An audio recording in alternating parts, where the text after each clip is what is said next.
an example. Okay, so this is also really interesting because it starts to work a little bit like magic. Like you do this dance with the universe where it's like, okay, I've made my list. You kind of put, you jot down what you want in terms of like a manifestation. I'm going to use home as an example because that's something that I've manifested and I'm now living in the home that I, casted my list of. The week before, 2 weeks actually, before I got accepted for this home, I was tested by the universe, and it's not always related to maybe the field. For example, you would think you would be tested by things relating to home experience, but that's not the case. I was tested in my love sort of realm. I had every single ex situationship, whatever, come up in those 2 weeks before I got my home.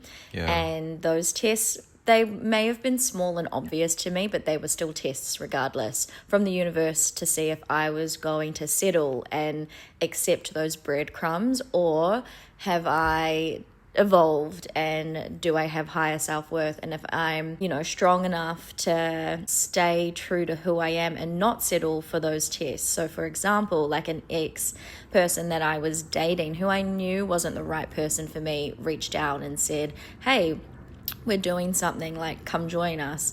Me saying no to him, me not entertaining a couple of other people that messaged me, means that I passed the test, Yeah, so to I think speak. the universe was just trying to test your boundaries. Yeah, test my self-worth, test okay, she really wants this home, but the person that has this home wouldn't settle for these types of things. Yeah. Not do I deserve this, but am I aligned with the person that would live in this home? And answer is big fat yes. Let's test, baby. I was